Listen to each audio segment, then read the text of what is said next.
দর্শক স্বাগত আজকের ফরিদপুরকে জানি 101তম পর্বে। আমরা আজকে এই মুহূর্তে রয়েছি কানাইপুরে এবং কানাইপুর যে সেতুটি বাজার সামনে, সেই সেতুটি থেকে আমরা যাত্রা শুরু করছি এবং আমরা করিমপুর সেতু পর্যন্ত দেখার চেষ্টা করব কি আছে, কি দেখছি বা এখন কেমন আছে এখানকার পরিবেশ বা চিত্র।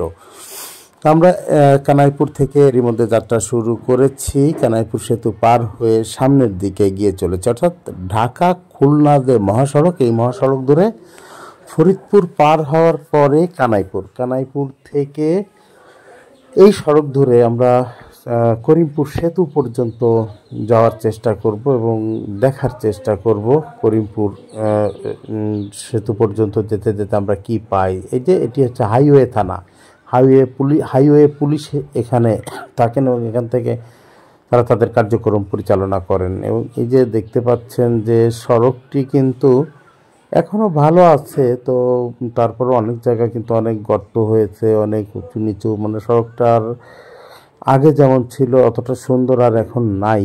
তো তারপরেও আমরা দেখার চেষ্টা করছি, একটি সিএনজি পার হচ্ছে, ছোট ছোট কিছু গাড়ি। তো এই ছোটো গাড়িগুলো চলাচল নিয়ে কিন্তু অনেক বিধিনিষেধ রয়েছে, তারপরেও কিন্তু তারা মানছে না, তারা কিন্তু যথারীতি মহাসড়ক দাপিয়েই বেড়াচ্ছে। আমরা দেখতে পাচ্ছি এই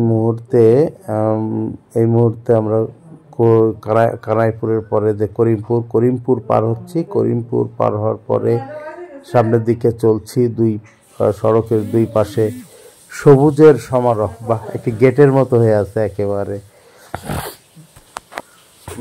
চমৎকার। তো এই যে করিমপুর পার হয়ে এগিয়ে যাচ্ছে, এটি কিন্তু ফার্নিচারের একটি বড় কারখানা এবং এই যে বাম দিকের সড়ক দেখছেন, এটি চলে গেছে চাঁদপুরের দিকে। সেই সড়কটি যারা চেনেন তাদের উদ্দেশ্যে বলছি।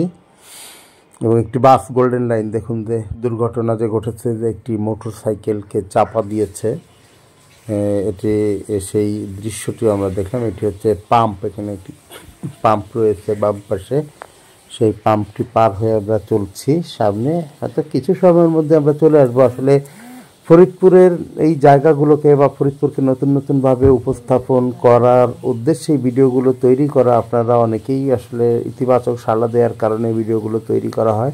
তো এটির ক্ষেত্রেও জানাবেন যে কেমন লাগলো বা আপনার কোনো স্মৃতি রয়েছে কিনা এই জায়গাগুলোতে, সেটি জানাবেন। আমরা চলে এসেছি করিমপুর ব্রিজে। সেই করিমপুর ব্রিজ এই যে, তো চলুন অন্য একদিন করিমপুর ব্রিজ নিয়ে শুনবো। ভালো থাকবেন।